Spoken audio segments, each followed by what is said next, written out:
Hello, everyone.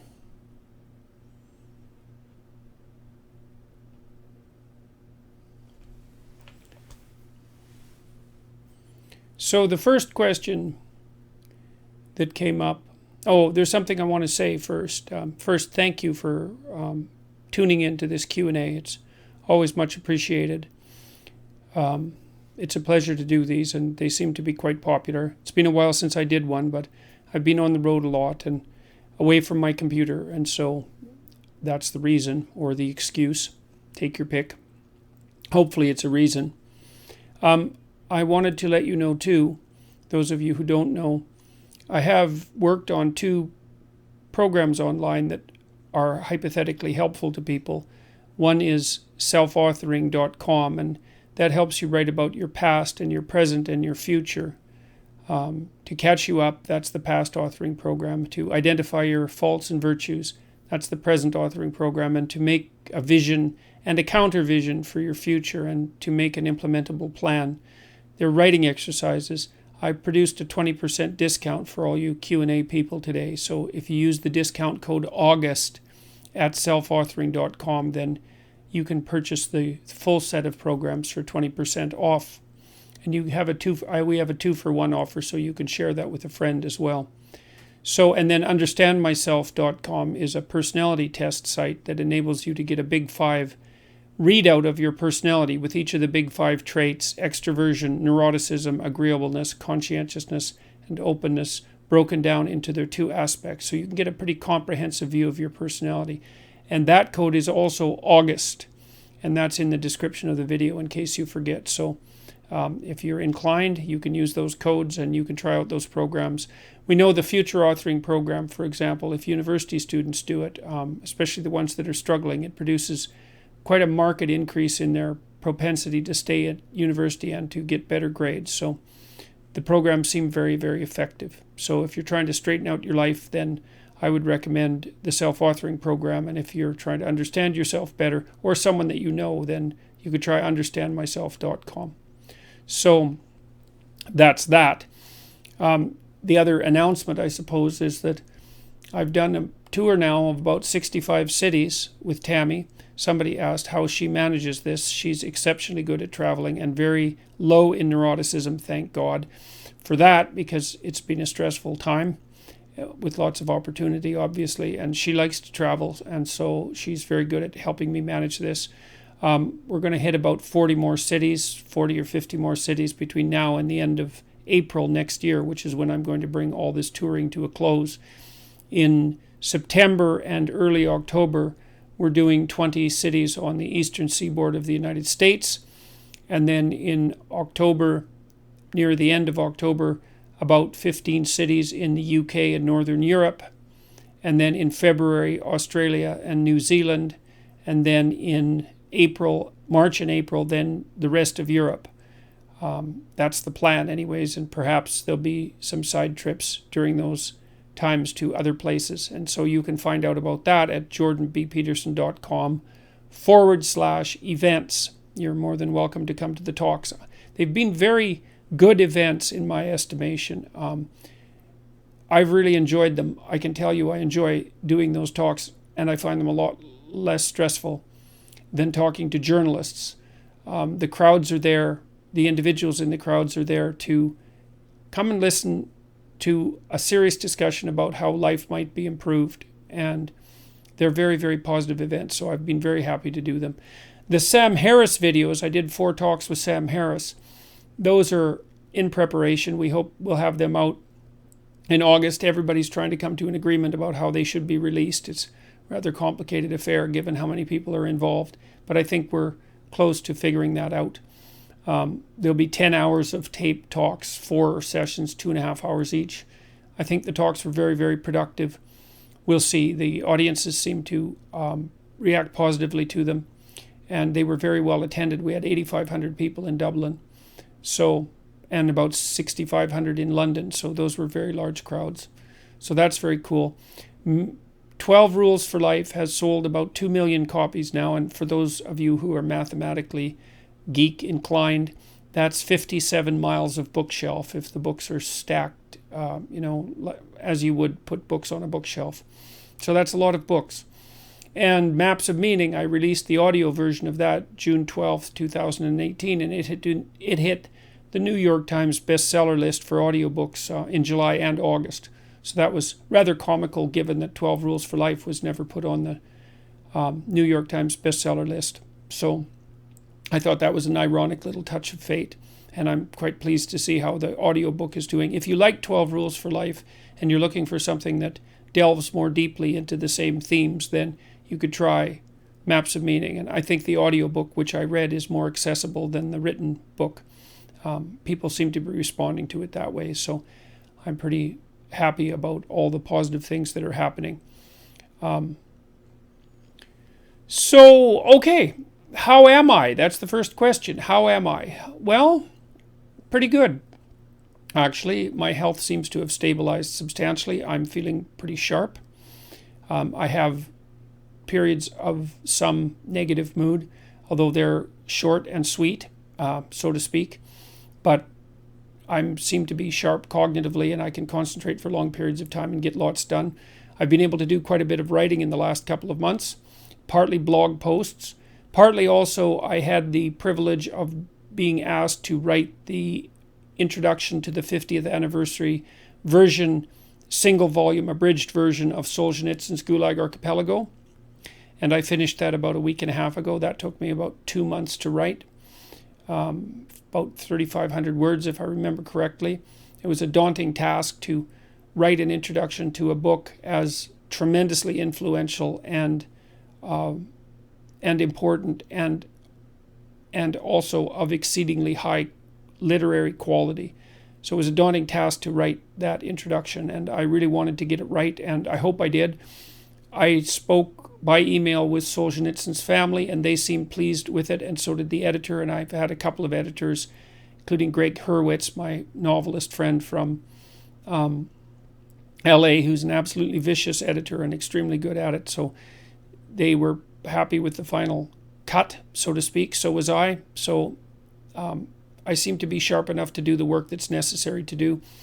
I've been working hard on the online university. I've got 3 people hired. They're all very smart, young guys.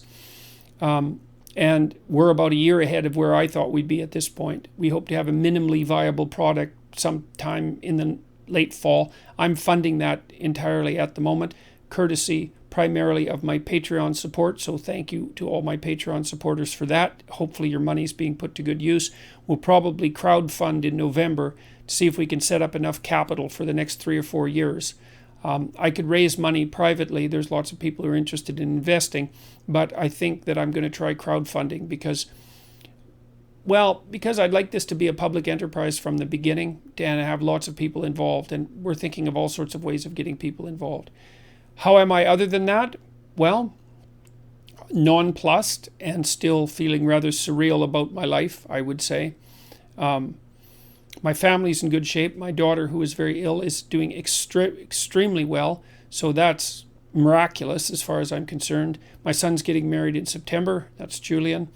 And I like his fiancée. Thank God for that. And so we're looking forward to that. I'm on a bit of a vacation during August, which is the first time I've had off for about 2 years, with the exception of 1 week last year. And I'm going to a family reunion in Vancouver Island and then to Saskatchewan to see my family. I'm going to do 2 talks in Saskatchewan while I'm there, one in Saskatoon and one in Regina. And I have a lot of family coming to the one in Saskatoon. So that, and then a little reunion after that, so that should be cool. So that's how I am. And I'm thinking hard about the next book. I have a new book contract about to be finalized, I think, in the next week. I'm hoping to release the next book, which will be 12 More Rules. Probably Beyond Mere Order is the tentative subtitle. I'm hoping that I'll have it done by spring, early spring, perhaps January of 2020, if not 1 year later. But I'm going to try hard to hit it so that I'm done by next September. I'm going to write nonstop from May to September, and then I plan to do biblical lectures from September through December. So the plan is to tour from January through May, essentially, then to write for 4 months, then to lecture, to prepare the biblical lectures and so forth for 4 months. And so that should be next year. So that's an update. Hopefully that's all useful information. I'm very pleased about all the support. It's quite remarkable, all this interest in these complicated matters and complicated discussions. And it's so nice to see people concentrating on psychological and philosophical issues and leaving the idiot politics as far behind as possible, because it's certainly what would you call it? A distraction, and a dangerous one at that.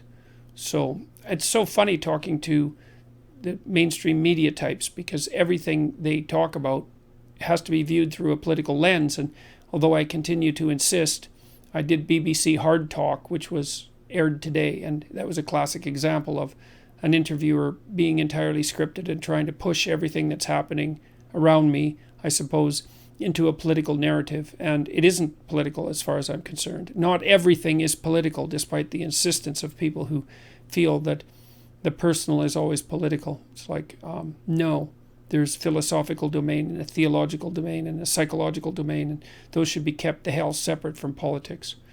All right. What can a too agreeable young woman do to be more disagreeable and assertive if that isn't how she is temperamentally inclined? Well, that's a good question, and I would say, first of all, that's a very common question that people who go into psychotherapy ask. I think the most common problem that psychotherapists deal with, apart from anxiety and depression, is probably assertiveness training. So the first thing I would say is you really need to figure out what you want. And I would recommend doing the self-authoring program, the future authoring program in particular, because if you want to stand up for yourself, you have to have your goals and your vision well laid out and well defined, and then you have to have a strategy that is matched to those goals, so that you know what you want, so that you know when you're not getting it. Otherwise, you're left with a vague sense of dissatisfaction and resentment, and that's a very, very difficult thing to articulate. And if you can't articulate it, then you can't negotiate. If you know what you want and you know why, then you can make a case for yourself. Okay, so let's assume now that you've laid out a vision and a counter vision, which the future authoring program also helps you do, so you know what kind of hell you want to avoid that you might drift into if you were too agreeable for the rest of your life. That would be a hell that consisted mostly of people taking advantage of you all the time and you feeling resentful and bitter about it. Not something I would recommend. See, I think that women are agreeable because it helps them deal with infants, but it's not a great temperamental strategy for dealing with complex organizations in the adult world. So I think it's a price that women pay for also being adapted to have plenty of patience for very young children. And then you have to overcome that to some degree to put yourself forward properly in more complex hierarchies of accomplishment.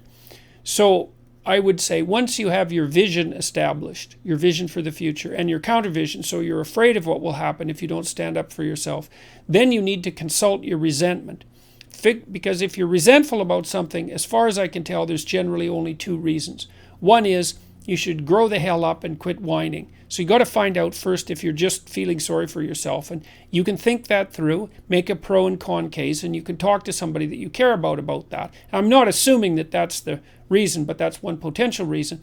If you're not merely feeling sorry for yourself, then you probably have something to say and something that you need. And you need to figure out what that is, and then you have to develop a strategy to put that forward. I've seen lots of people in my personal life and in my private practice not get what they want because, well, A, they don't specify it, and B, they don't ask for it. And if you're negotiating, say, for a raise or for a promotion and so forth, you have to put yourself forward. You need to tell the person you're working for why you should be treated with more consideration or respect, or have more resources devoted to you, or more authority shifted to you. And you have to make a case for that, a compelling case, so that they have a reason to attend to you. And they're not going to notice, because most managerial types are so overloaded with work that they never notice when anything's going right. They just notice the things that are going wrong. So you need to make a plan, You have to have a strategy that goes along with that plan. You have to have articulated arguments for why a certain form of treatment is appropriate to you. And then you have to have the courage to put that forward. And I guess you have to remember that you owe yourself as much as you owe other people. You have to take care of yourself like you take care of other people. And that's a moral duty. And if you practice that, you can do it. And a lot of that's also associated with telling the truth. You don't have a better friend than the truth, even though it can be very harsh in the short term.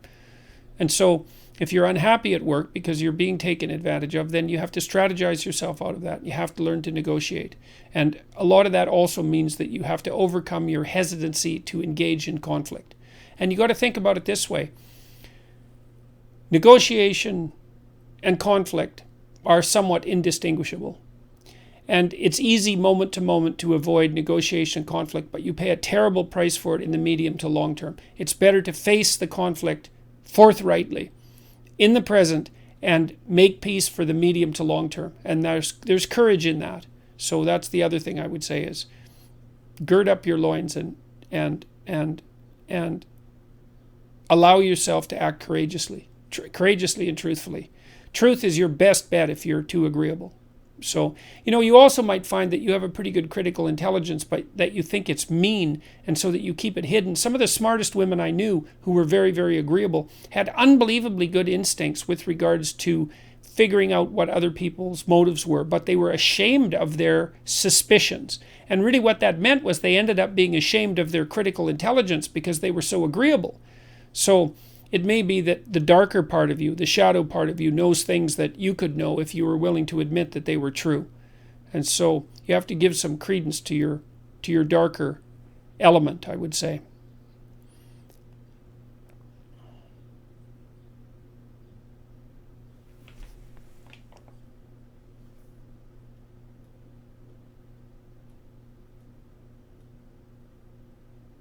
How do you know if you're communicating with the actual person or a mask? I sometimes wonder if I can ever really know someone. Well, you can't ever thoroughly know someone because people are too complicated. You can't even really know yourself. How do you know if you're communicating with the actual person or a mask? Well, if you're communicating with an actual person, then you're actually having a conversation. And the conversation transforms as a consequence of participating in it, and it tends to be engaging and meaningful. If what's happening is an exchange of ideological platitudes, or just platitudes themselves for that matter, then you're probably engaging with a mask. So if the conversation is compelling and meaningful and it transforms as it progresses, and you can see that give and take, that dance-like give and take, then you're communicating with an actual person. The other thing I would say is that when you're communicating with an actual person rather than a mask, the person that you're communicating with tends to be quite interesting. If people talk about what they know, which means you're really communicating with them, if they talk about their own personal experience instead of wandering off into the domain of cliches and ideological platitudes, then people tend to be extraordinarily interesting. And so that's another good tactic and a good hint that you're where you should be when you're conversing. One of the rules I had when I was seeing clients actively was that if the conversation I was having wasn't interesting, and if my attention started to wander, then we weren't discussing issues that were sufficiently vital. Because if we were discussing vital issues, then the conversation basically flew by. And so I think that's a good marker.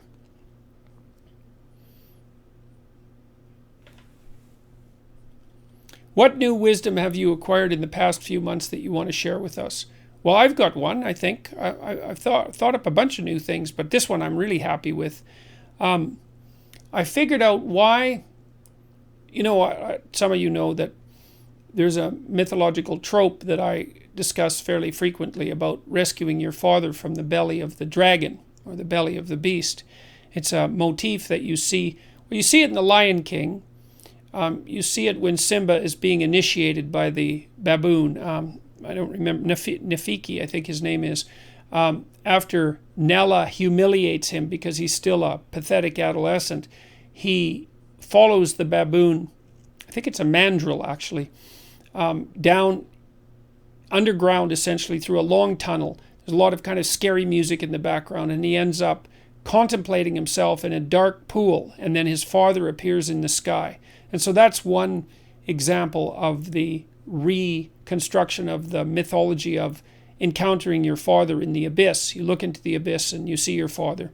And then in the Pinocchio story, Pinocchio, of course, when he's trying to become a genuine human being, instead of a marionette pulled by other people's strings, or a neurotic, or a liar, or a jackass, because those are his alternate destinies, he goes down to the darkest place he can find, the bottom of the ocean, and finds the biggest monster he can look at, and inside he finds his father, and then rescues him. And the question is, why do you find your father when you look into the abyss? And I really do think I figured this out, and it's quite exciting to me. It's such a brilliant image. So we know as clinicians, and also I would say as sensible people, but there's good clinical documentation of this, that if you find out, imagine someone's pursuing a goal, and some of the things they have to accomplish or confront on the way to that goal frighten them, and they start to avoid, and then they get more afraid, and of course their ability to pursue their goal or to accomplish their goal deteriorates because they're avoiding. If you're a psychotherapist, or even a friend, or a supportive loved one, let's say, you're going to encourage the person to face the challenges that are making them afraid, to face them voluntarily. And what happens as a consequence of that is that the person usually is able to overcome those fears and develop the necessary skills and to prevail. And that's partly because, not so much because they get less afraid, but because they get more skilled and more courageous. And so imagine that if you bite off a little more than you can chew, you get stronger as a consequence. And you do that in the gym, for example. When you go lift weights, you lift weights that are a little heavier all the time. And as a consequence, you develop yourself physically, and you turn into who you could be. You turn into more than you are. Okay, so if you face fears a little bit at a time, fears and challenges, and you do that voluntarily, then you become more than who you are. Okay, now let's recast that in archetypal language and make it into a kind of ultimate. So if you want to become everything that you could be, then you look into the abyss itself, which is the darkest place that you can possibly contemplate. And that would be the terror of mortality and insanity and of suffering and of malevolence, all of those. It would be like looking into hell, I suppose, to some degree. And then by voluntarily doing that, then you call upon the strongest part of yourself to respond. And the strongest part of yourself is symbolized as the sleeping father nested inside the beast.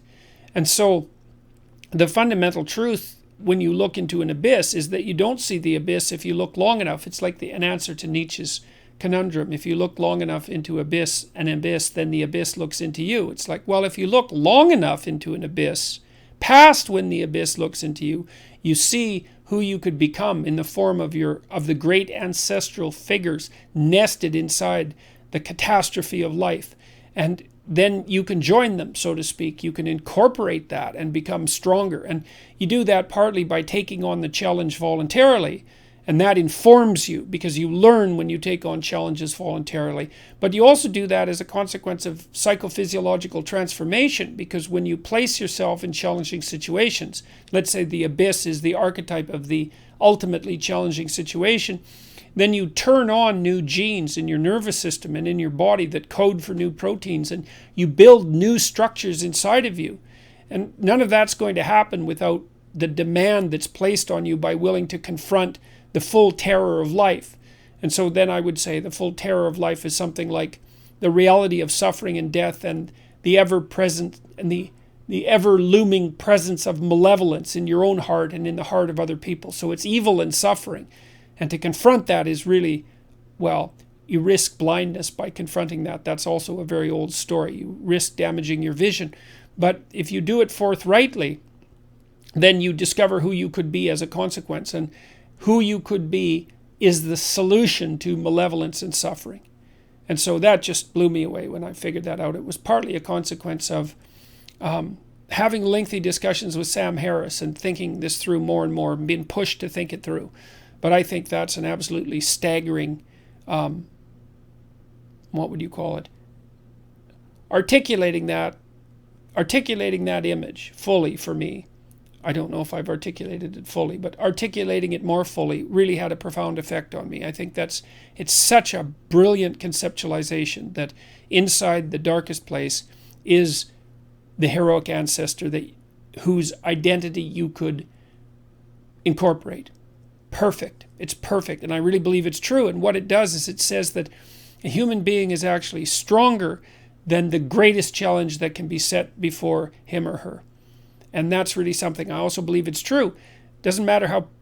The other thing that's so interesting about that is that it transforms pessimism into optimism. It's like, well, the world is a very dark place. It's full of suffering and it's full of malevolence. And it might even be so full of suffering and malevolence that a reasonable person could question the justification of its being, as Ivan Karamazov does in The Brothers Karamazov, which I would highly recommend, by the way. That's an absolutely great book, Dostoevsky. But the truth of the matter seems to be that if you face the pessimism full frontal, so to speak, then you find something in you that's strong enough to take it on. And that really says something about, what would you say, the relationship between human beings and divinity, I would say, because it takes something transcendent, of transcendent power, to be able to rise above the genuine suffering and malevolence of life. And I do think that we have that within us if we don't shy away from the challenge. So, there's in the story of King Arthur and the Holy Grail. So the Holy Grail is one of two things. It's a cup that either held the wine that Christ drank at the Last Supper, or that was used to catch his blood when he was speared on the cross. Either one. But it's the reservoir, let's say, of the fluid that eternally nourishes. It's something like that. And when you go to look for the Holy Grail, you don't know where to look because you don't know where the Holy Grail is. And so King Arthur and his knights, who all sit at a round table because they're essentially equals, each go off to find the Holy Grail, and each of them enters the forest to begin the quest at the place that looks darkest to him. And that's another example of the same idea, is that it's another example of a dictum from Carl Jung, which he extracted from the alchemical literature, which was in stir qualinus invenitur, which means, roughly speaking, in filth it will be found, or more to the point, what you most need will be found where you least want to look. But you have to look purposefully. If it chases you, you're prey. If you confront it, then you're the thing that can transcend it. And that's an unbelievably optimistic message, because it suggests that if you're willing to take on the burden of being with its suffering and malevolence, that you can awaken that which is within you that will allow you to prevail. And God only knows how deep an idea that is. It might be the deepest of ideas, because who knows what the limit of a human being is. So, well, that's some of the wisdom, so to speak, that I've acquired in the last few months. And there's quite a bit more too. But I'm going to write all this down and hopefully publish a bunch of it in my next book. I figured out a bunch about hierarchies too, and how they function. And I've developed a whole new way of conceptualizing. One of the things I was arguing with Sam Harris was the relationship between facts and values, because Sam, and he has his reasons, would like to propose that we can derive values directly from facts. And he wants to do that because he wants to nail the world of values to something solid, so it doesn't float in air and get, let's say, what would you call it, hijacked by the fundamentalists, or dissolve into nihilism. And both of those are terrible ends for a hierarchy of values. So he wants to nail it to something more objective and less relativistic and less grounded in revealed truth. That removes it from the domain of fundamentalism. And so I can understand his point and why he wants to do that. But the problem is that it isn't easy to derive values from facts, because there's an infinite number of facts and, by necessity, a very finite number of values. In fact, most of the time when you're doing something, you're reducing the whole world to one value, and that value is encapsulated in whatever goal you happen to be pursuing at the moment, or whatever you're paying attention to, which is also a form of goal-directed pursuit. And so I've also figured out that and I kind of knew this, but I could articulate it better now, that you look at the world of facts through a hierarchy of values, and that hierarchy of values is instantiated in your nervous system and simultaneously a social construct, because you pay attention to things of value that you and everyone else have established as valuable through a process of social negotiation. And you need to pay attention to what you think that's valuable that everyone else thinks is valuable, because otherwise you wouldn't have any basis for shared attention, and you wouldn't have any basis for trade with other people. So that's another thing. So that's really been helpful, because so now I've figured out that you reduce the infinite world of facts to the finite world of values by viewing the world of facts through what's essentially a dominance hierarchy of value. And that exists both out in the social world and neurologically at the same time. And so that's been unbelievably useful to figure out too, and part of a mystery that I've been trying to untangle for about 3 decades. So that's extremely helpful. And I've also spent some more time thinking about the proper place of the right and the left wing. So the right wing basically stands for the, what would you call, the right wing serves as an advocate for hierarchy. And the left wing serves as a critic of hierarchy. And the right says, well, we need hierarchies. They're often hierarchies of competence. They're necessary to organize people and society, and they're necessary to get things done, all of which is true. And the left says, yes, but hierarchies dispossess, and you have to pay attention to the widows and the orphans, which is also true. And so then the political discussion is about how to ensure that hierarchies are maintained and are functional, but also have sufficient mercy within them to take care of the people who, for one reason or another, are struggling to find their place even in a hierarchy of competence. And then the necessity for free speech emerges out of that, because the left and the right have to communicate so that the proper balance between the current structure of the hierarchy and its transformation and mercy can be established on an ongoing basis. So anyways, there are 3 things that I've really learned over the last few months. And there's a bunch more, but those will do for now.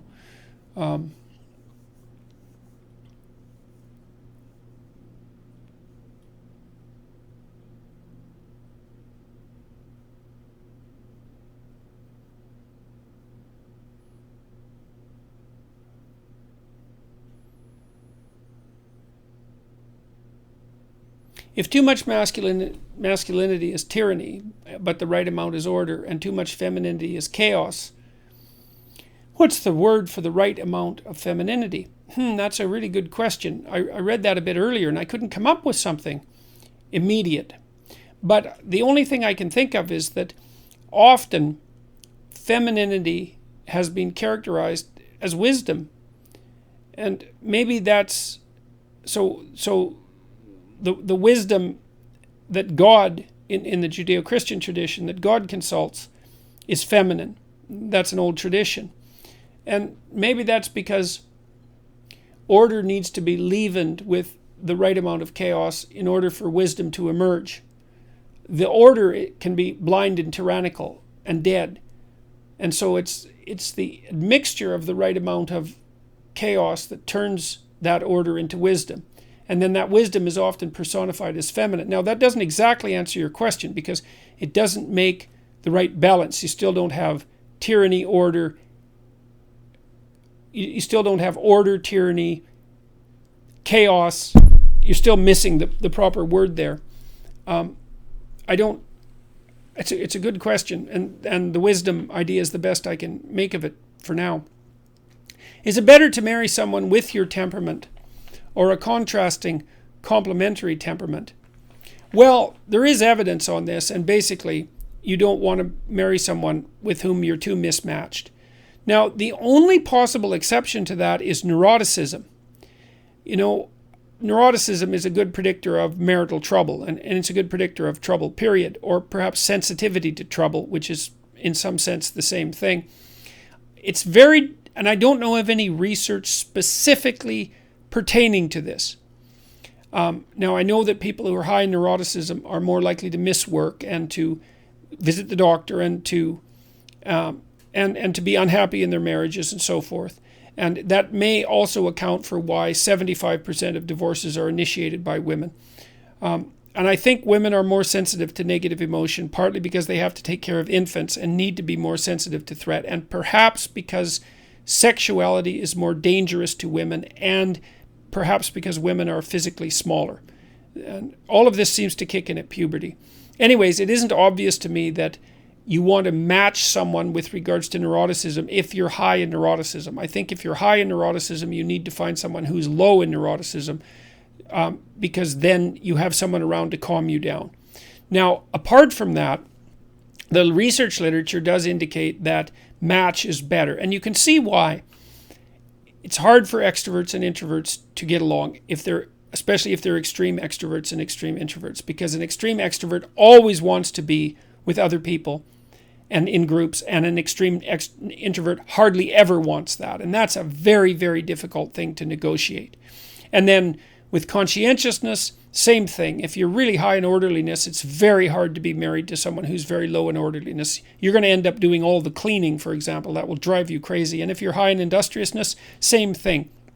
Now, if you're super high in industriousness and orderliness, you might want someone who's maybe moderate in both to kind of temper you a bit, because one of the problems with being too high in conscientiousness is that you can't stop working. And you should probably stop working from time to time.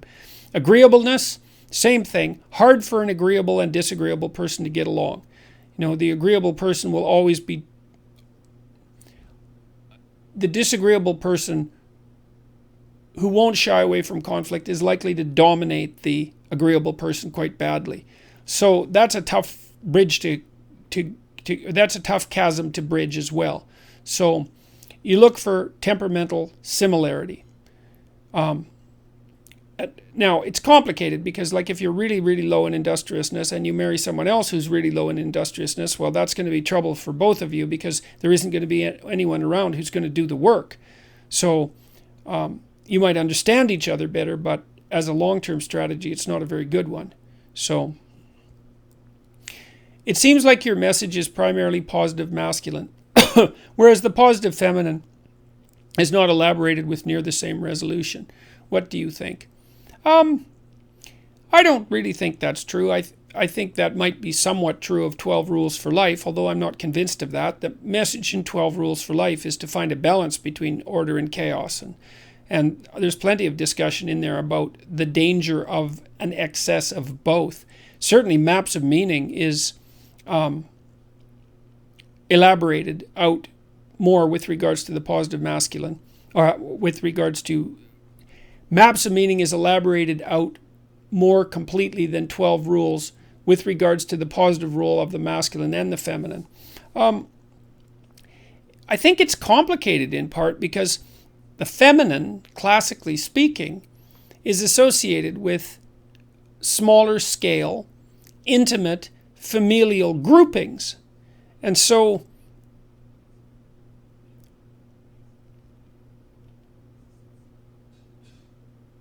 in a world that's obsessed with adaptation to large-scale social systems, it's harder to make a case for the role of the feminine. We don't really understand the role of the feminine in large-scale social structures. So, and we don't have a cultural myth, apart from Beauty and the Beast, let's say, that describes the role of an independent female operating in the fundamentally masculine social world. And we don't even know what something like that would look like. And there aren't guiding stories to some degree, because women haven't been able to do that except in the last 100 years. So I don't know what the positive feminine on a large scale would look like. And we don't have guiding stories for that. This is partly to underline the absolutely radical nature of the birth control pill. And not only that, but the provision of technological devices that aid women in dealing practically with their monthly menstrual cycle, which was also a huge impediment to women in terms of interacting in the, let's say, the patriarchal world. So now women can take their place in the broader cultural world. And we don't know what the model for that is. So, you might say, well, they should adopt the heroic masculine perspective, and certainly to some degree that's true, but that's not a particularly fruitful archetype when it comes to having a family. And having a family is actually extraordinarily important, and it's certainly the thing that dominates the thoughts of the majority of women as they approach their 30s. All cultural noise to the contrary. So it's something we're still puzzling out, and I suppose I'm still puzzling it out too. I mean, with my daughter, I tried to encourage her to be as sharp and as intelligent and critically minded and ambitious as she could be, but also let her know that if she was always interested in having kids, but to also let her know that having a family was an extremely important thing. How to balance that? Well, that is the modern conundrum, isn't it? We want to figure out how to maximize our access to the talents of women, but also to set up a situation where it's possible for talented women, and women of all talents, let's say, as well, but talented women who have options in the workplace to also have a family. And this is a tremendously complex problem, and it isn't clear how it's going to be solved. There is data showing, you say, well, men should pick up more of the feminine role, and I suppose that's possible. But there is good data showing, for example, that if you show women pictures of men engaged in classically masculine endeavors, fixing a roof or fixing the plumbing or so forth, or in feminine endeavors, doing the dishes and vacuuming, that the women rate the men who are doing the female tasks as less sexually attractive. And so it's not all on the men with regards to the utility of them picking up a more feminine role. And it isn't necessarily the case that women will find men who are more domestic also maximally sexually attractive. Those things don't necessarily go together. So this is very, very complicated. So I'm quite shy, and when asked questions in public, I find it hard to articulate a good answer, but will come up with a strong response hours or days later. Any advice? Yeah, I have some advice. One is that, well, you're probably introverted, eh? So you're not as verbally fluent as an extrovert would be, and not quite as fast on the draw verbally, but that means you need some more time to contemplate. And maybe you're high in negative emotion too, because shyness can be a combination of introversion and high negative emotion. It can be one or the other, but technically shy is introverted. Anyways, what I would certainly recommend for you is that if you're faced with a complicated question, especially one that has to do with an important decision in your life, that you say, I need to sleep on it, or I need a couple of days, and not to answer on the draw. I mean, I think that's true even for extroverts. I think if you're called upon to offer your opinion about something complex, then it's perfectly reasonable to say, look, that's a really hard question. I'm not going to give you a casual answer. I need to think about it for a couple of days. So the advice would be, because you find it hard to articulate a good answer, don't allow yourself to be rushed. And the second is to understand that this is part of your temperament. There isn't anything wrong with it. It's just, it's how you're wired. So, what causes a person to hoard? Is it due to low conscientiousness? What is generally the best course of treatment? It's usually a consequence of relatively high neuroticism. And it's tangled in with disgust sensitivity as well.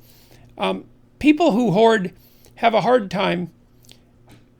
They feel guilty if they throw things away because the things still have some residual utility. The best course of treatment is, well, behavioral therapy is probably the best course of treatment. And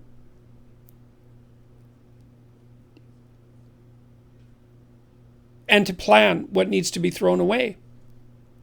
And to work with a person that can help you make the hard decisions that need to be made if you're hoarding. All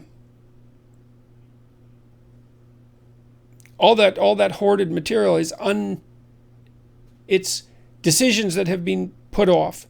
So a lot of that is high neuroticism. Some of that can be a consequence of low conscientiousness as well. So the best course of treatment is to find someone to help you plan how to approach the hoard. Very complicated. So, all right.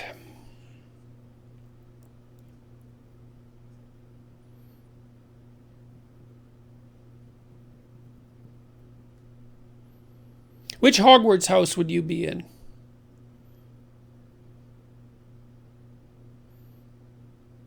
Well, I think I'd have the same issue as Harry Potter. When the hat was first put on, it would think that I might make a perfectly good denizen of Slytherin. So, although that probably wouldn't be where I would end up. So,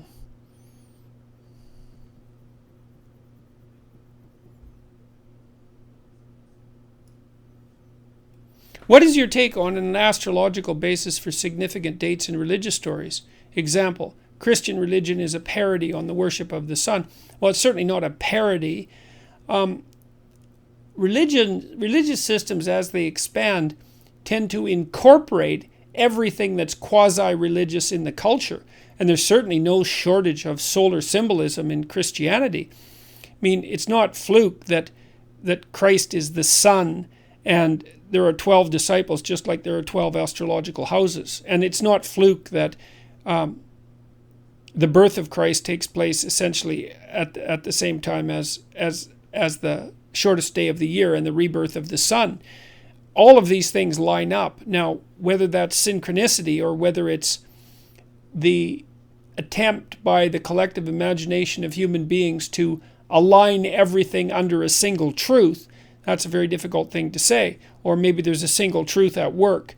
But the idea that Christian religion is a parody on the worship of the sun is definitely not the case. It's more like it's incorporated elements of the worship of the sun over thousands and thousands of years. And that's a very complicated issue. If you're interested in that, you could read Aion, A-I-O-N. It's a book by Carl Jung, which is like the most terrifying book I've ever read. And so you could... There's a deeper analysis of the relationship between astrological speculation and the emergence of complex religious stories. So,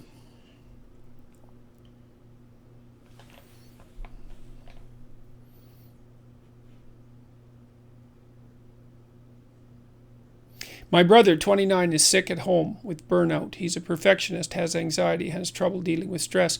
How can I help him become stronger? Well, you could encourage him to go talk to a therapist. You could tell him to go find, you should probably make an appointment with 3 of them. Go talk to each one for an hour. And if he likes one of them and he finds one who listens, then he can go back a couple more times. But it isn't going to hurt him to go once at least to go talk. It's also possible that he needs someone to talk to him about medication. You know, antidepressants, if he's in real trouble, antidepressants are often very helpful to people. Not always, but often. And so that is a lot better. Taking an antidepressant beats the hell out of being sick at home with burnout and its attendant dangers, cognitive dangers, dangers of stress-induced illness, dangers of suicidal ideation, all that sort of thing. I would also recommend that he try the self-authoring program. If he's at home, he could write about his past, he could write about his present, he could write about his future, he can do a bad job, he can do it over days. I think that, we have evidence that the program is extremely helpful to people, and there's evidence from other researchers that such programs really help. So that would be something that he could do while he's sitting at home, and it's not going to hurt him. Going over some of the more complex material might make him feel slightly worse in the short term, but the long-term payoff is very, very high. So that's what I would recommend. Encourage him to go talk to somebody. He needs to make a plan. He needs to come to terms with what's happened to him, and he needs to make a plan. And he might need to talk to somebody for a long time to figure out what the hell's going on. And you also don't want to rule out, neither does he, the possibility that there's something physical wrong. Because there's increasing evidence that the depressive disorders, and that would include anxiety, are a consequence of such conditions as generalized inflammation. And that's really worth looking into. So I think a lot of the things that we think are psychological have a more pronounced physical basis. So, yeah.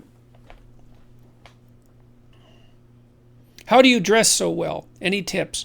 Well, thank you. I started buying nice clothes, let's say, this year, really. I had some decent suits before that. I did some research online to find out who good suit manufacturers were. You can look that up. But before this tour, I went and talked to a good tailor, expensive place. I felt terrible spending so much money on clothing.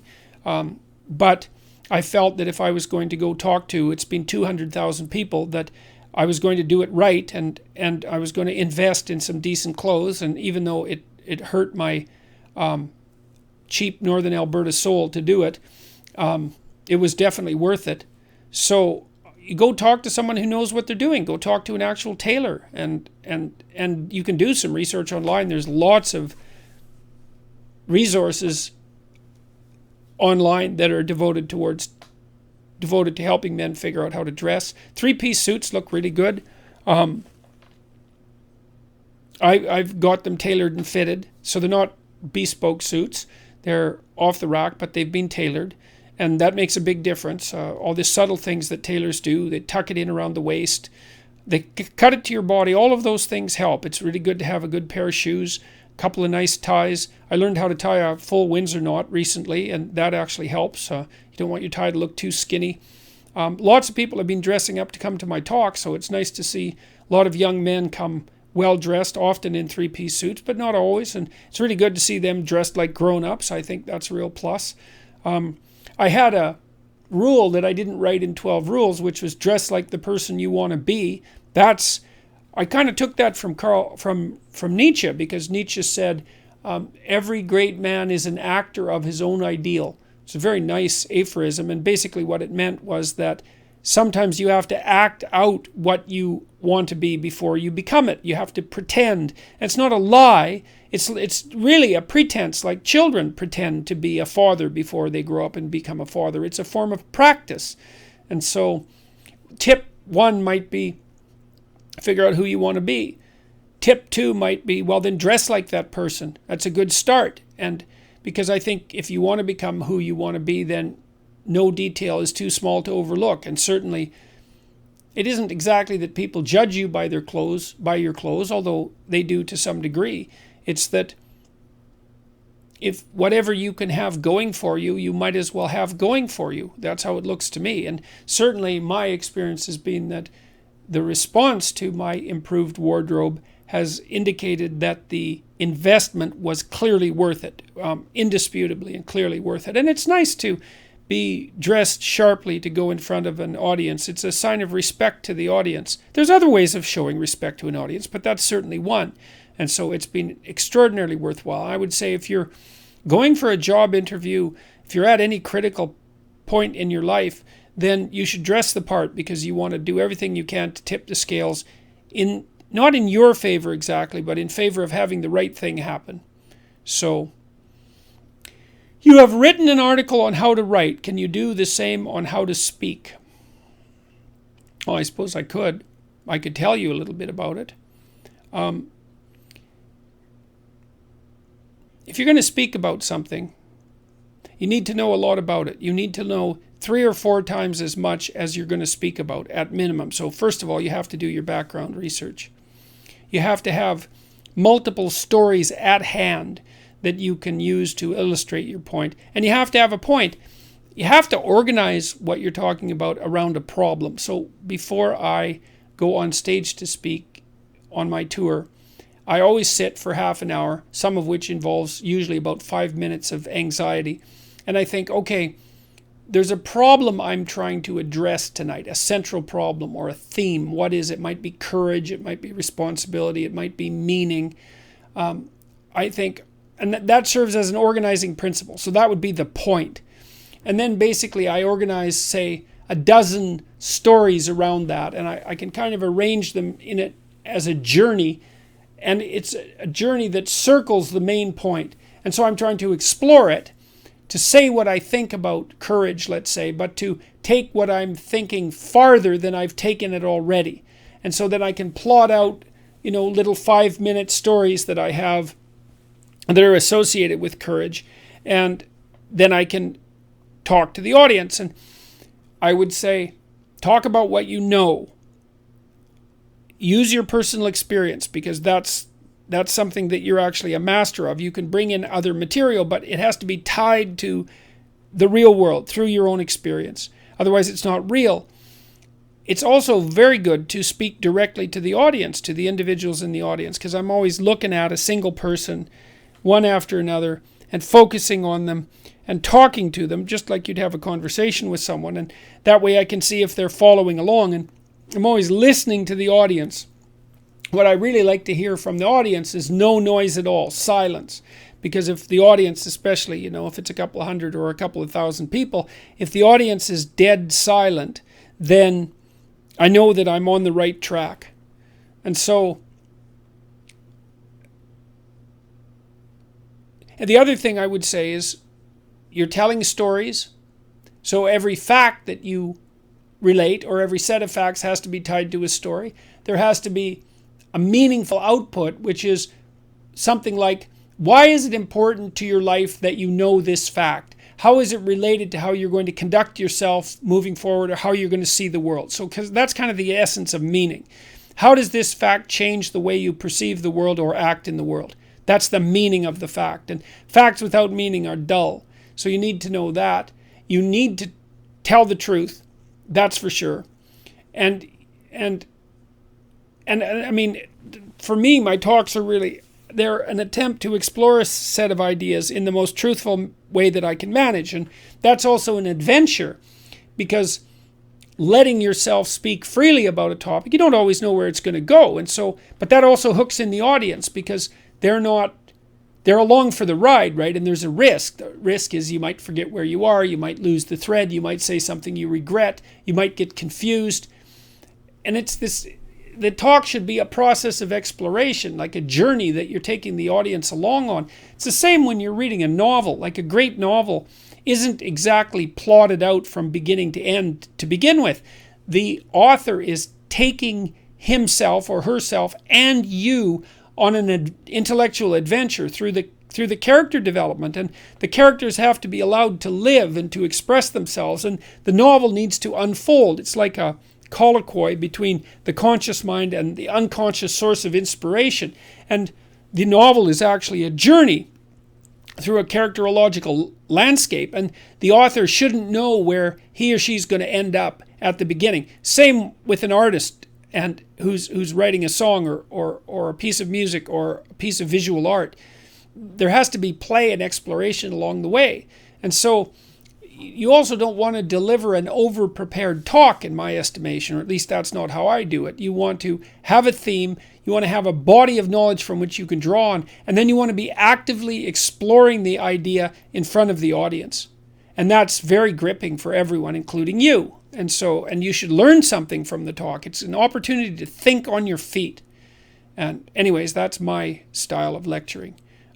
It's a trapeze act without a safety net, I would say. And that's part of what makes it gripping, is that there's a high probability of failure. And I would say with any performance that's going to be gripping, that on the edge of the seat gripping, there has to be a high probability of failure. And that's why I don't speak with notes. If you speak with notes, which you might have to if you're a beginning speaker, then you cannot fail, because you can always read the notes. And so there's a net. You'll fall in the net, but you won't die. But you'll never do anything spectacular. So that's the thing, is if you're going to do something spectacular, you have to take the risk. And if you're going to take the risk, you have to think on your feet. And then you also have to have something to think about. You have to have been working on this material. I've been working on the stuff I talk about for 30 years, for tens of thousands of hours. And so I have that reservoir of knowledge, I suppose. And, whenever I read something new, I'm slotting it into the knowledge structure that I use to generate my talks. And I'm reading all the time. And lots of the things I read, I forget. They're not relevant to my central mission, whatever that happens to be. It looks something like the delineation of the relationship between responsibility and meaning, and maybe responsibility, meaning, and perception. It's something like that. And so I have a central concern, or deeper than that in some sense. My central concern was how to ensure personally that if I was tempted in a situation like the situations that arose in the Soviet Union and Nazi Germany, that I wouldn't fall prey to those totalitarian systems and act in the reprehensible manner that so many people acted in. That's really been a driving concern of mine. And that bleeds over into the relationship between meaning and responsibility and perception. So there's a core set of problems that I'm working on, and every talk is an attempt to further develop those. So you also have to have a problem, you know. You think, well, you don't want to have a problem. It's like, yeah, you do. You've got problems anyways. If you're alive, you've got problems. Pick one of them. It can be your problem, and that can be the problem you try to address, whatever that happens to be. And then you have something to talk about. How am I going to address this problem? How can this problem be addressed? So you need to have a problem too if you're going to talk, just like you need to have a problem if you're going to write, because the writing is an attempt to solve the problem, and so is the talking. If you're not trying to solve a problem, what the hell are you doing talking? Why should anyone care? It's got to be a real problem too, like a nail biter of a problem, a dragon of a problem. And if it's a problem that everyone else shares, so much the better. So, and then you grapple with it. So,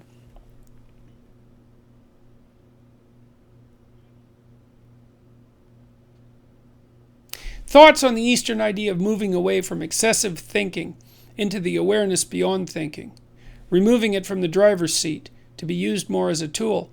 Yeah, well, I thought a lot about this in relationship to a couple of ancient ideas. The one Mesopotamian idea, characterization of Marduk, who was the highest Mesopotamian deity. It was Marduk who carved up the goddess of chaos, Tiamat, into pieces and made the world out of her pieces. So Marduk is the force that confronts chaos and builds habitable order, like the Logos in Genesis. And one of Marduk's attributes was that he had eyes all the way around his head and that he could speak magic words. Those two attributes, but it's the eyes that are of most crucial importance with regard to this question. Then there's Horus, the Egyptian god, who's the famous eye, and Horus is really a deification of attention, I would say. And there's a difference between attention and thinking. Like, let me give you an example. So thinking seems to be instrumental, mostly. So if you're people also often say to me, well, what's your strategy when you go into an interview? And the answer is, well, I don't have a strategy when I go into an interview, because I'm there to have a conversation. And I'm not sure where the conversation will go, and I'm willing to let it go wherever it goes.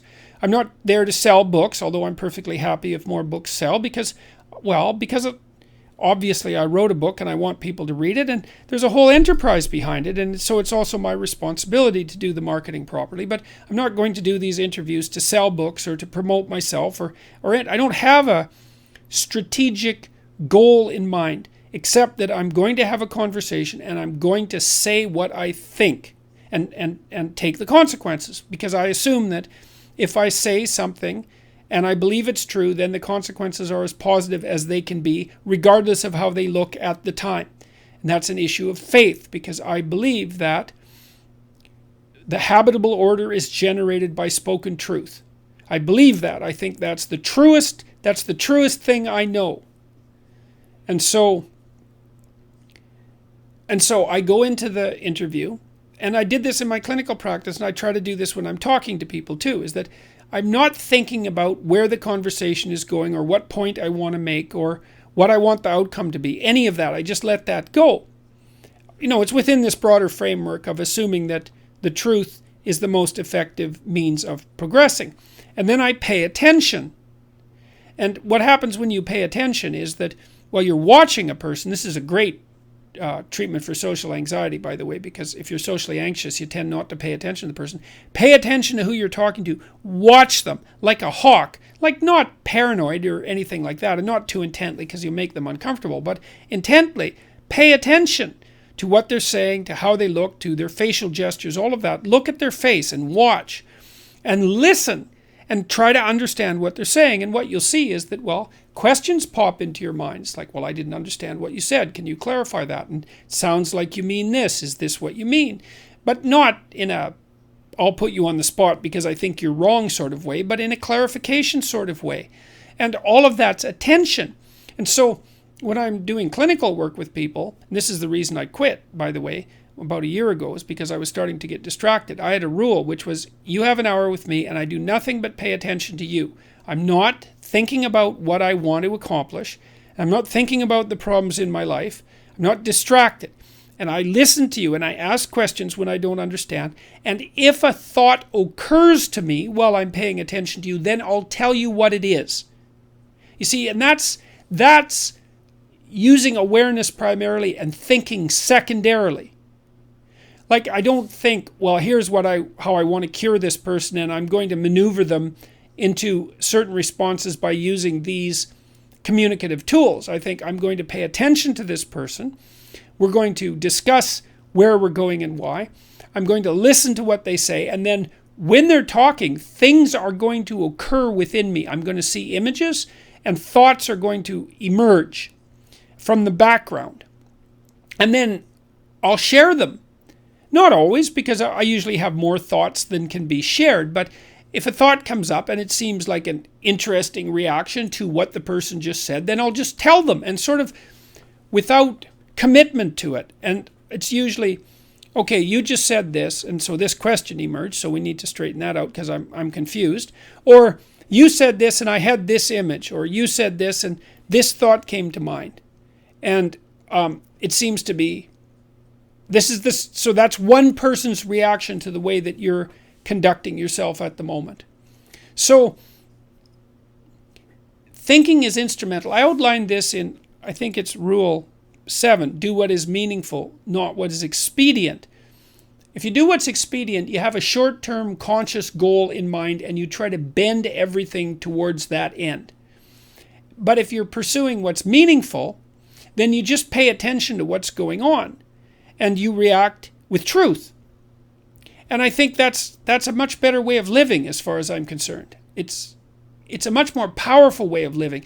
It means you have to confront things right then and there, which is, I suppose, why so many of my interviews have been, in some sense, confrontational, because people will impose a thinking agenda on the flow of the conversation. This is especially true in the mainstream media. It happened again recently with BBC's Hard Talk.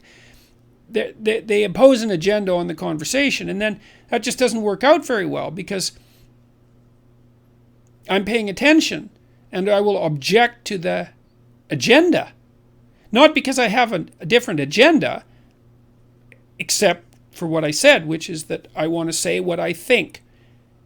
I want to say as truthfully as I can what I actually am thinking in this more abstracted and detached sense, and see what happens.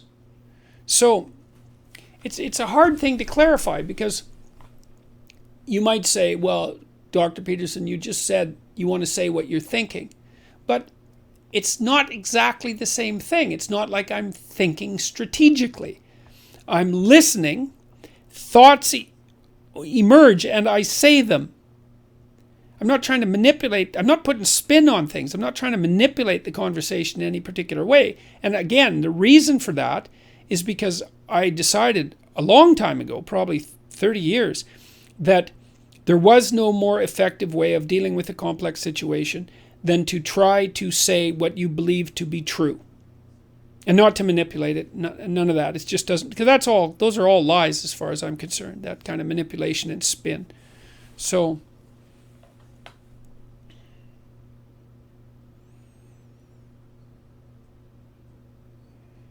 if he who is invited to the largest possible number of games is also the person that goes out to conquer the unknown, could this lie in reciprocal altruism? That's a really good question. I would say it almost certainly does. You certainly see the reciprocal altruism in being invited to the largest possible number of games. So a little background here. It's like, well, what's a winner? Well, a winner is someone who wins a game. It's like, no. A winner is someone who gets invited to play the largest possible number of games. And that means that you have to be a good sport. And so the good sport is the winner in the broader game, in the meta game. Now, I put forward the proposition that the winner of the meta game is also the person that goes out to conquer the unknown. Now, let's see if we can take that apart a little bit. Well, one of the attributes of being a good sport, let's say, is that you're trying to extend your skill during the game. And so you are confronting the unknown in the game because you're trying to get better at playing the game. And then you're also doing that in a way that's of benefit to the team. And so then you can imagine that being a team leader in the metagame, which is the game of extending your skill across the broadest possible set of games, is analogous to leading a team into the unknown. So if you're going to go confront the unknown, you're probably not going to do it alone, although you could. And to some degree you have to be alone, but you're generally going to do it in a cooperative and competitive way. I mean, that's why in stories like The Lord of the Rings and The Hobbit, for example, and even Harry Potter for that matter, none of those people are alone. They lead or are part of a broader social group, and they're important, and they're team players within that group. So the team player element seems to be something that's common to conquering the unknown and to reciprocal altruism and to being invited to play the largest number of games. And the question then is, what makes an effective leader? And an effective leader is someone who's able to synthesize the group and to lead it forward towards the goal. Yeah, that's it. And, in a game, obviously, the good player is leading the team forward to the goal. And it's the same in a quest. The good player is the leader who's leading the team towards the goal. So there's a deep analogy there. And it's not just reciprocal altruism. I don't think that's quite the right terminology, though, because there's an element of pragmatic competence that goes along with it, too. You can't merely be willing to engage in reciprocal altruism to be a good player or to conquer the unknown. You also have to have skill and discipline. So I would say reciprocal altruism is necessary but not sufficient precondition. Right? Talent, skill, ability, all of those things are, creativity, all of those things are also important. So that's a bit of an answer to that, but it's a very, very good question. So please confirm if your Harry Potter Patronus would in fact be a frog. We need answers, Doctor. Well, you'd certainly think that, wouldn't you? A frog. Well, I think that's obvious. It's got to be a frog. Or maybe a lobster.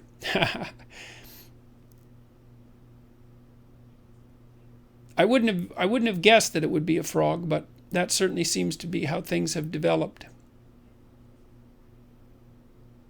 And I suppose, a frog is at home on dry land and in the water.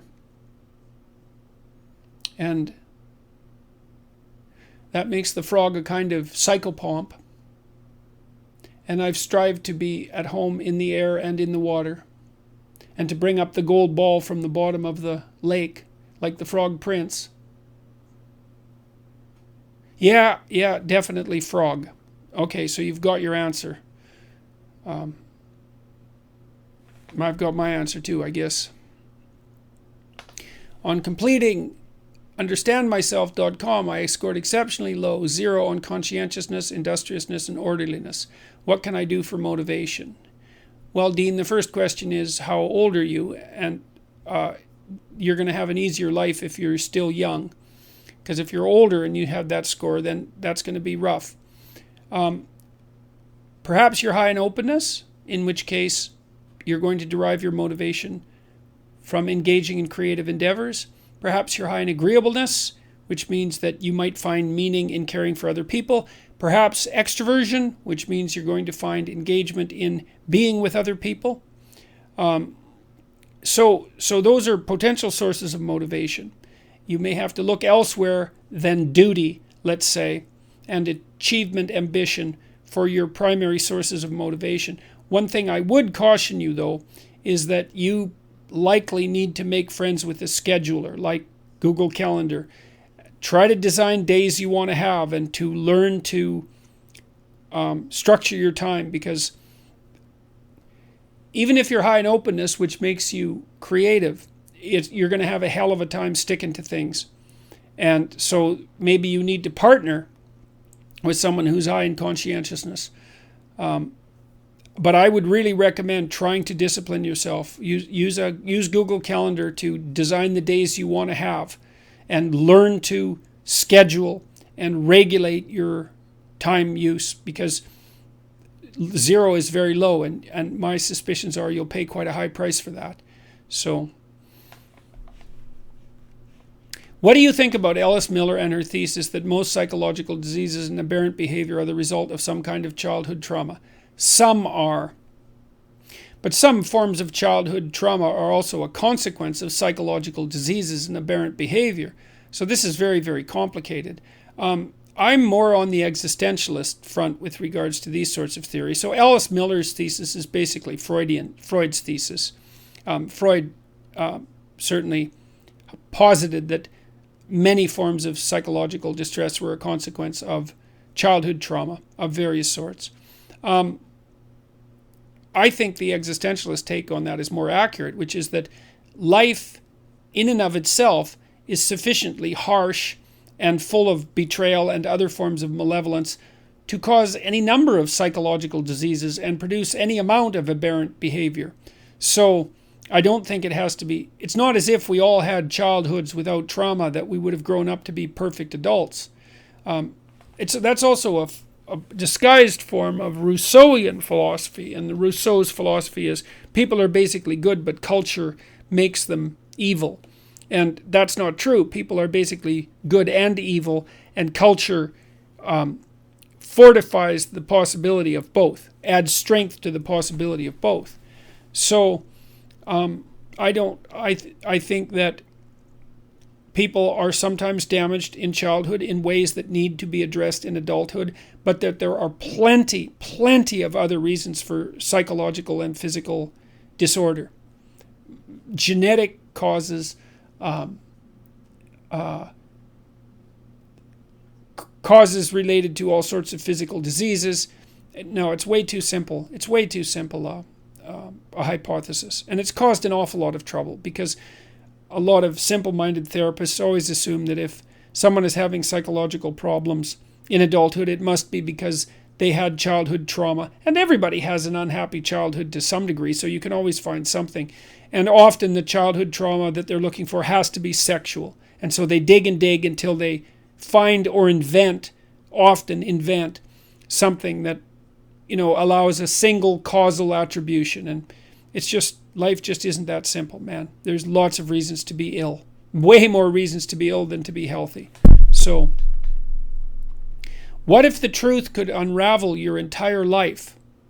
Yeah, well, first of all, it would. And second, yeah, I know what you mean. You mean, what if, I suppose that a cardinal case there would be that you did something really terrible, and that if that was revealed, it would be a catastrophic situation. It's like, without knowing the details of that, I can't provide a generic answer. I think that there are some sins that are so egregious that you don't get to confess to them.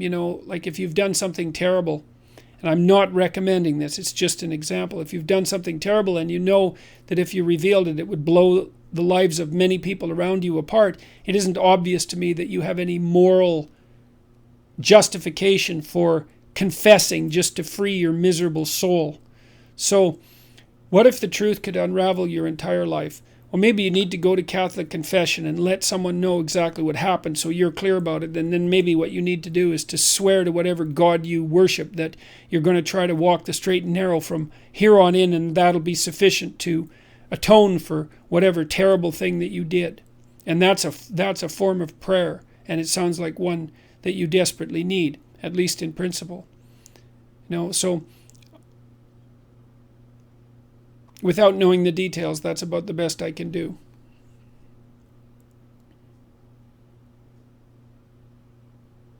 I think what put you over with so many of us was the constructive message of how to be a good man. Well, a good person, I would say.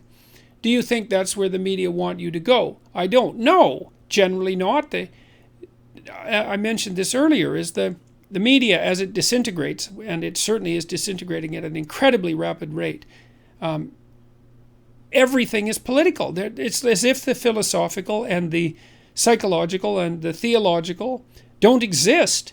And, increasingly in my interviews, I've been talking about what's been happening at my lectures on my tour and describing the fact that the vast majority of the audience isn't there for political reasons at all. They're there because they want to figure out how to have a responsible and meaningful life.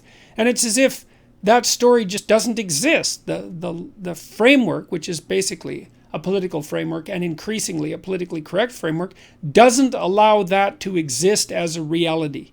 And that's why, well, I'm much more comfortable lecturing to the crowds that have been coming to see me than I am talking to journalists. It's become, I have been limiting my interactions with journalists, even though that might not be self-evident yet. I have been trying to do that. The demands have been increasing. So the proportion of media invitations that I'm responding to has fallen dramatically, even though the absolute number hasn't declined as precipitously. And the reason for that is that, well, I find the typical interview very stressful, very, very stressful. I'm on guard, and I would say also my attitude isn't as good as it could be anymore because because I'm on guard so much. It's easier for me to get a bit snappy and unpleasant, and that's bad. That's bad. I don't want to do that. I want to stay calm and detached and try to, tell the truth and be happy that I'm there regardless of the circumstances. The fact that the mainstream media, let's say, is not very receptive, although sometimes there's exceptions, not very receptive to the idea that I could just be going around talking to people who want to get their life together, is quite saddening. And I think it's definitely a commentary on the fundamental corruption of our media apparatus. I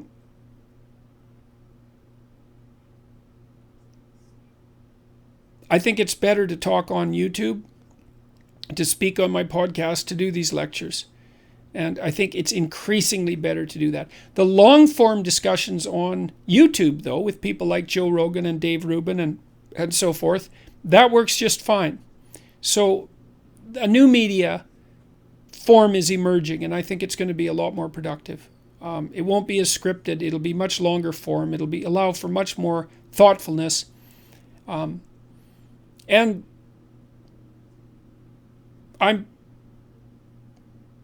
But it's okay.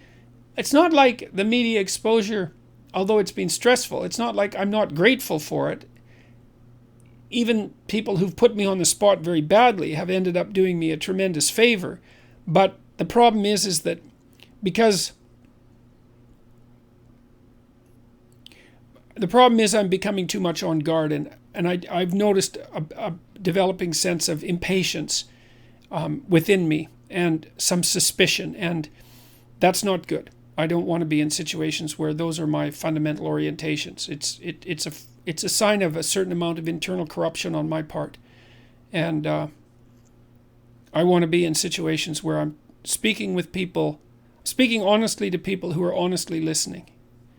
That's a good situation. So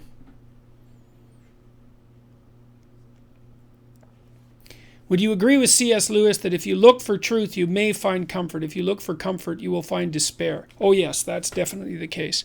It's quite an intelligent phrase because he says if you look for truth, you may find comfort. He didn't say you will find comfort. Yeah, well, sometimes if you look for truth, you don't find comfort to begin with, that's for sure. You find a lot of trouble.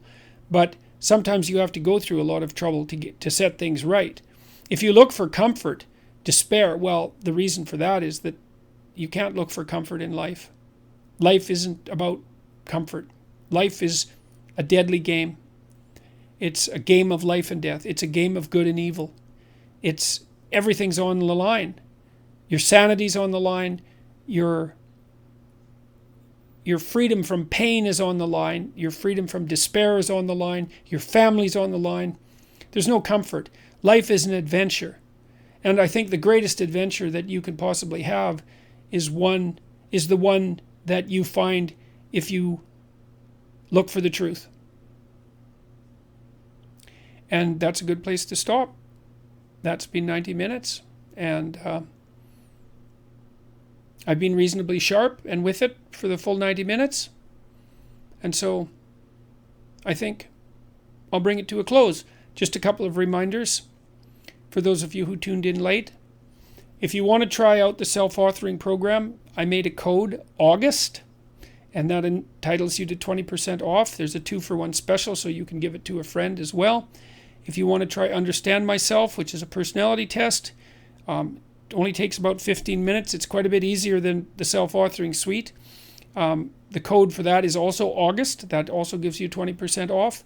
Self-authoring helps you write about your past and present and future, and you can do a bad job. And if you haven't developed a life plan and you don't know where you are and you don't know where you're going, then I would highly recommend trying the program, and you're welcome to do a bad job at it, because a bad plan is a lot better than no plan at all. And Understand Myself will help you understand who you are, for better or worse. And people have responded quite positively to it. So I think it's worth the 15 minutes and the $9.95 that it costs. Discounted 20% now, so I guess that's about $7.95, something like that. So that, the second Iceland lecture is going to come out soon. I released the first Iceland lecture, which is part of 12 Rules for Life. I have a tour coming out through the northeastern part of the United States starting in September, and then over to the UK and Northern Europe in September and October, and then Australia and New Zealand in February. I've really enjoyed the tour. I think it's an amazing opportunity. It's been extraordinarily heartwarming, let's say, to talk to so many people who are trying to put their lives together. And if enough people do that, then they will put their lives together, and that will help put everything else together. And so hopefully these Q&As are a small part of that. So thank you very much for listening in, and I'll try to do one in September. If I don't, it's because I'm on the road all the time, but I will definitely try to do one in September. So thank you to my Patreon supporters. I mentioned to you guys that I am working hard on the online university, and I've hired 3 people to work on that, and that we're about a year ahead of schedule, I would say, where I thought I'd be. So in 3 months, we're a year ahead of where I figured we'd be. So thanks again. Good night. Ciao.